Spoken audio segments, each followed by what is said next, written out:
My brain's splitting off in so many different directions.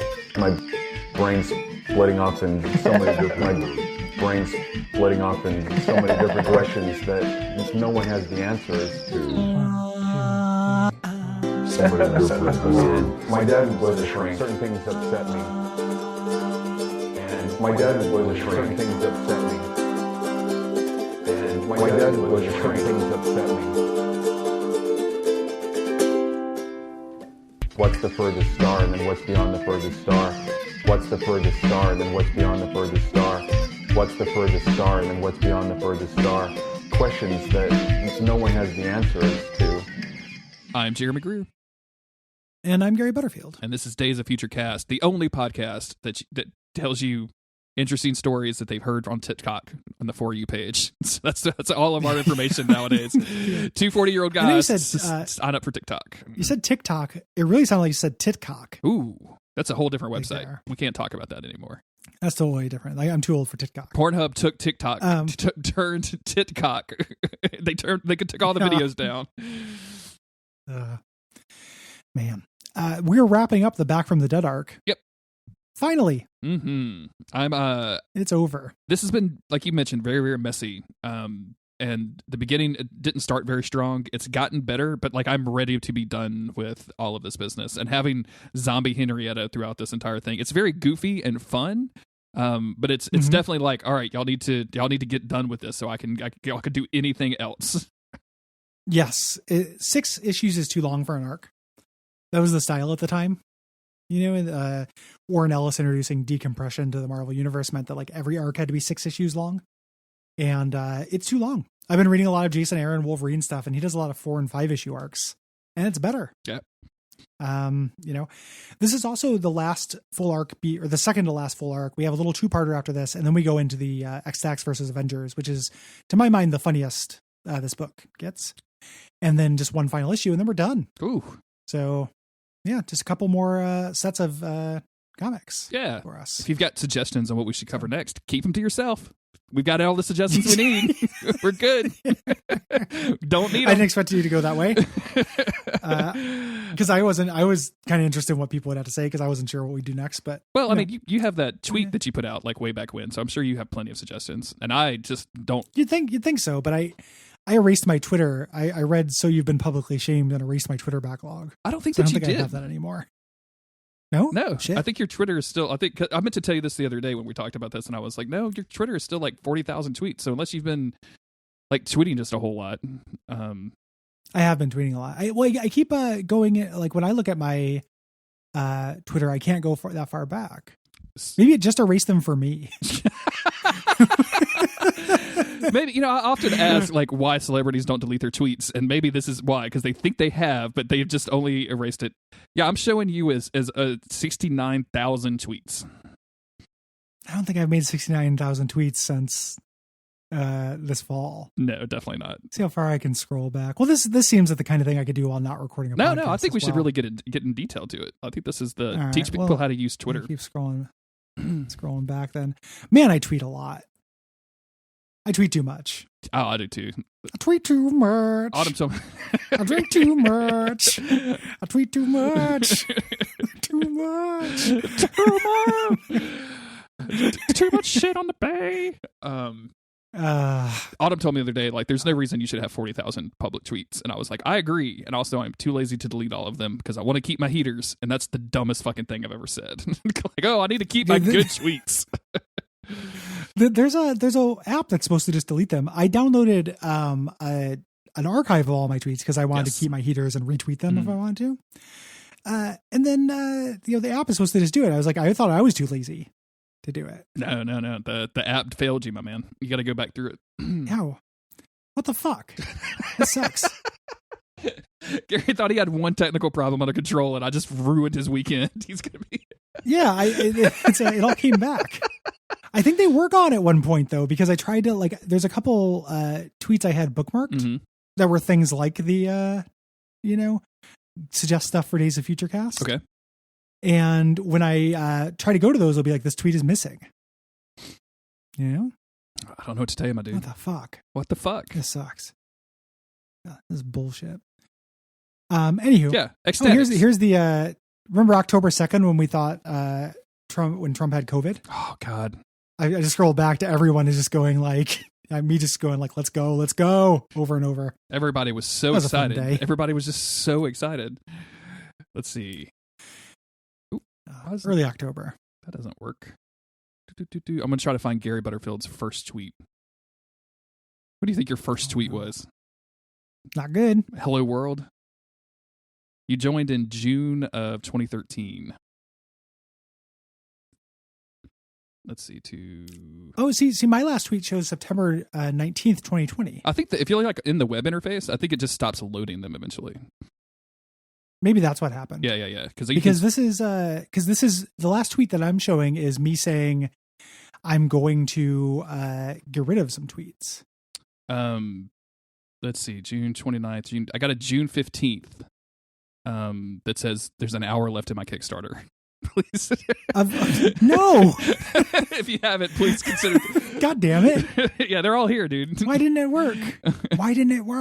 What app are you on? I'm on Twitter. I just use the search thing. So like if in the search bar, Fuck. if you I'm going to just link this to you in Discord. So like if Thank you. like in the search bar, just type that in. It'll like you can change the dates or whatever, but like that's how I found your old tweets so fast. This is riveting. It has very little to do with X-Statix. I don't know. Your first tweet was I don't like big bucks and I can lie. So, Yeah.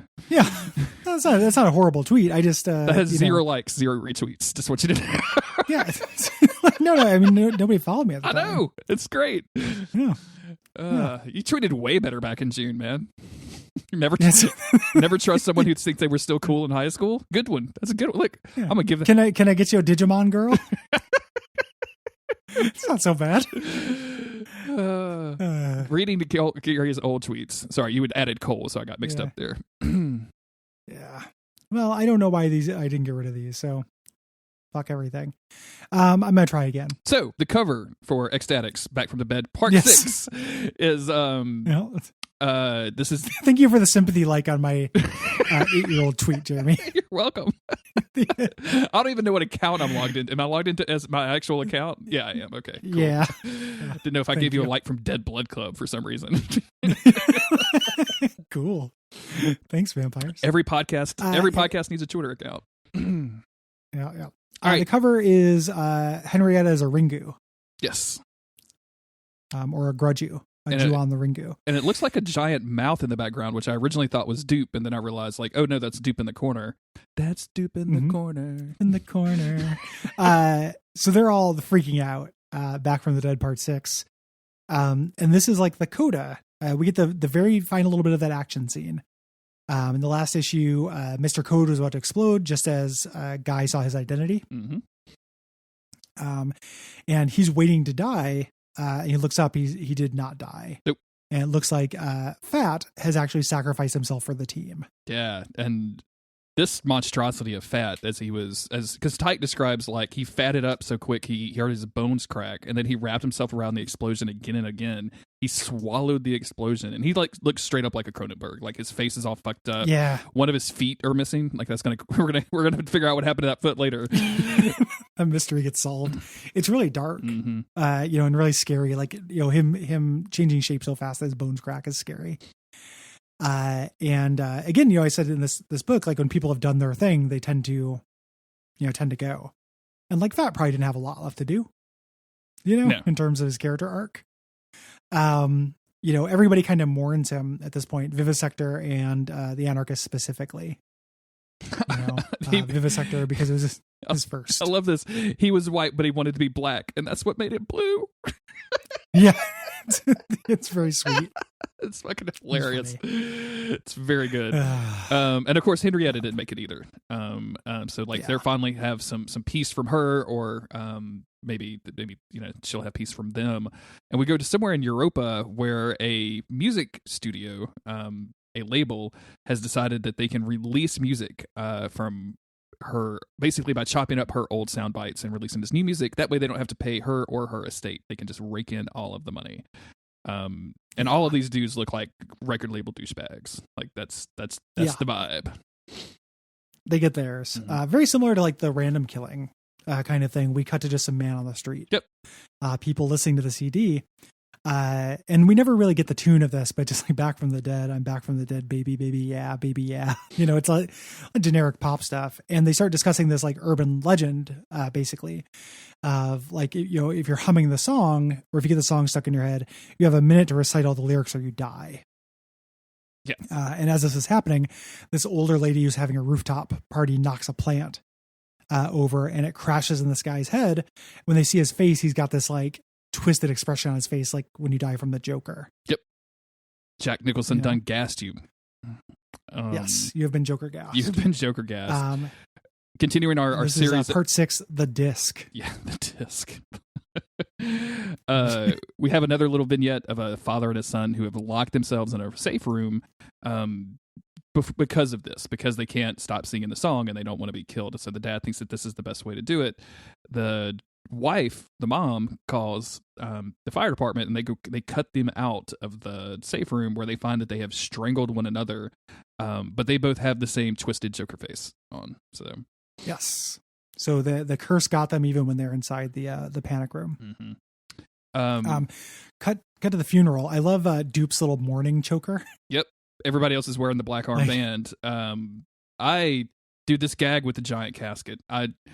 This is so fucking funny because of course, Yeah. Of course, like he's dead. He can't unfat himself anymore. Like, of course, you got to have the big one for this guy. Like, Xavier has been waiting to bring this bad boy out, right? Like, it's going to be the Hulk. Casket he made for him.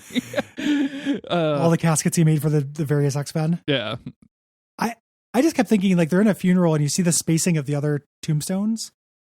Did they always have this plot of land laid out for him, or did they just dig up straight up like 9 people? It's the only place he would fit. Room? Like, this is like they had this room and this was it. Like, it's just like playing the Resident Evil inventory game, right? Like, oh, the shotgun has to go here.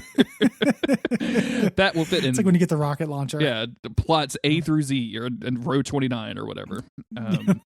They've also sold the rights too, right? So like they also have like a camera crews following this around because they're trying to rehabilitate their image, and this is part of it.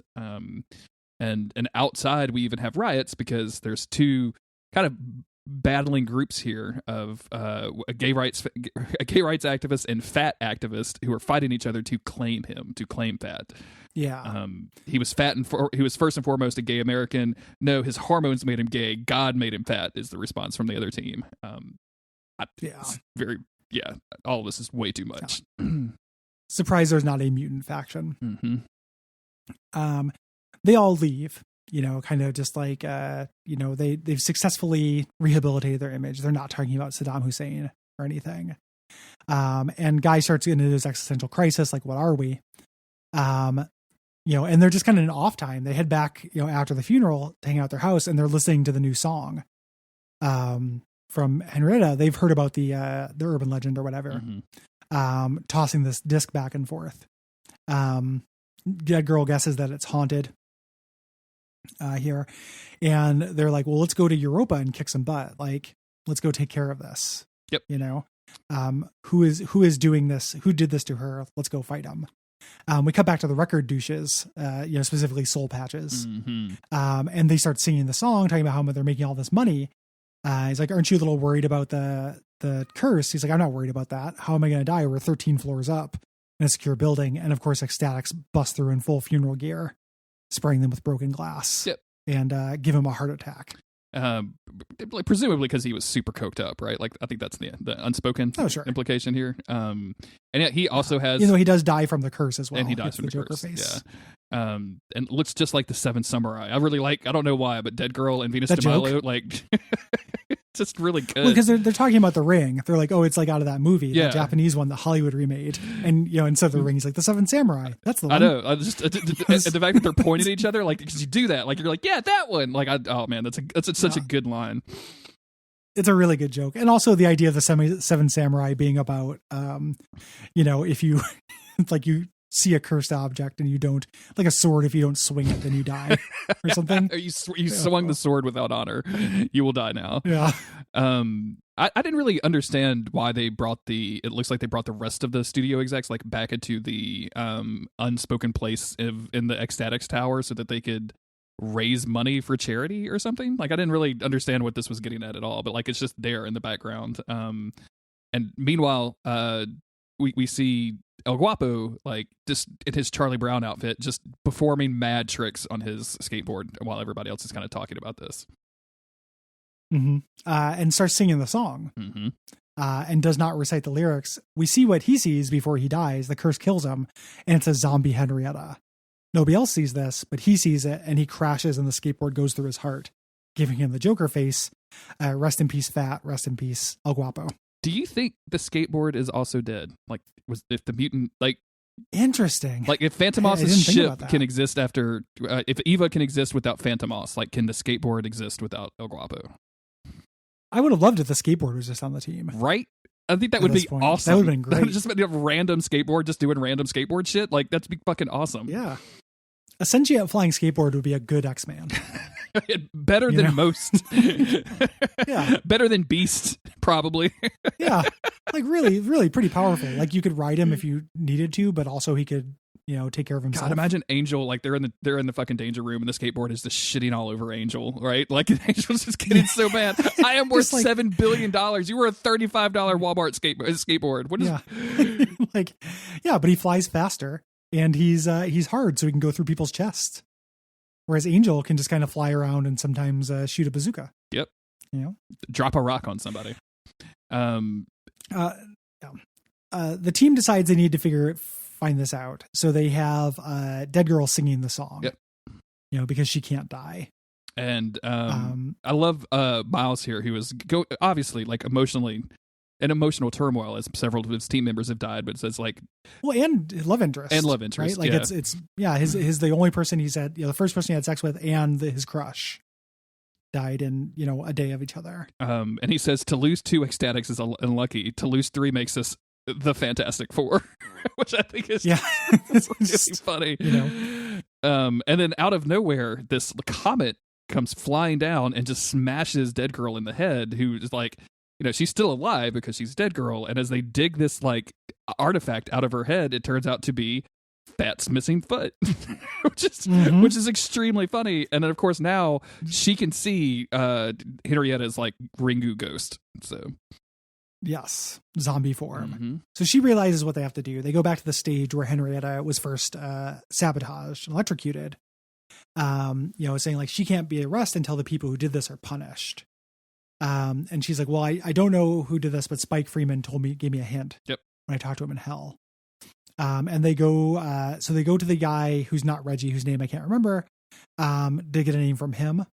I think this is Reggie, because he says, forgive me. Oh, this is Reggie. Dickie's the other guy. Yeah, because he says, forgive me, Dickie. Dickie's the guy who got smothered by the pillow. This is Reggie.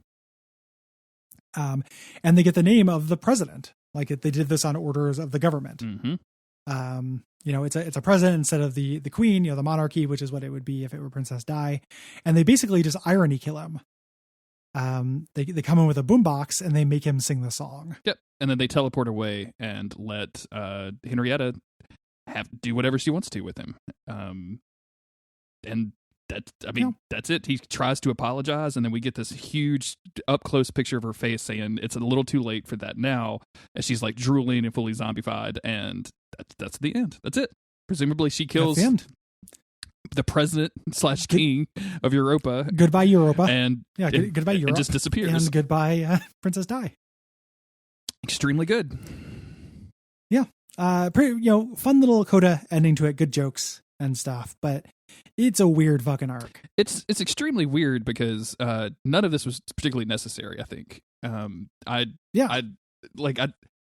could have just killed Henrietta off and been like, oh, well, that solves that problem, and I think it would have almost been funnier. Just to have it solved in like a panel rather than anything else. But like this was okay. Like it's not a bad comic book by any means. So yeah, it is okay. And we have a little 2-parter that happens after this. That's no super great shakes. But then we get into the good shit. X-Statix versus Avengers, which I think is very funny. I'll be curious if you like it as much as I do. I think it's a really funny arc and a good way for the series to go out. Cool. So it's also, you get to see Mike Allred draw all the classic Avengers. like Mike Allred drawing the old Scarlet Witch and old Vision and stuff is really cool looking. Okay, I'm into it. I would love to have a Mike Allred Avengers run. Yeah, that'd be cool. It's just like really retro and cool. I just like the outfits that he picks for everybody too. Like they're just all like we talked about it before, but like the real basic color kind of scheme, I guess, color format. His wife, the colorist, Laura Allred. It just really works. Like all of the kind of square lines and everything, just really cool and retro. Like I love it. It's cool. Yeah, absolutely, super cool. Thanks everybody for listening. Yeah. We've got 8 more issues of X-Statix. Oh shit. To do. So we got 2 more weeks of this, or 2 more sessions rather. We will maybe so 4 weeks. Do some listener feedback. Like if you guys want to, yes, we'll probably do one of those in there somewhere. Yeah. So if you want to start sending us your email, daysoffuturecast.com/contact is the place to do so. You can also tweet at us at DOFC Podcast or DM us. I think DMs are open over there. You can also just DM me at JG Greer, and I'll put those in the appropriate place. Everybody likes to get DMs, right, Gary? You like to get a DM. Man, when's the last time you got a good DM? Like a good DM? You know what I'm saying? One that really. Let's look. Yeah, sure. Let's dig in. What's the first DM that Gary ever got? It's been a minute since I've had a real good one. Boy, scrolling back to my first DM is tough. Yeah, it's taking forever for me. And I just bought a mouse that says it scrolls 1,000 lines of code per second, and it's still going really slow. So yeah. Good night, everybody. You don't want to do this? You don't want to keep going? I'm in 2016. No, I found something I wanted to mention to you off air. Oh, my first one is from my father-in-law from November 3rd, 2010. I don't know what he's talking about, but he says, and for me, you have the most important job of all, keeping my daughter happy. As far as I can see, you are successful at that also. And I was like, okay, cool. Thanks. Thanks for the DM, Mark. Cool. Bye, everybody. Bye.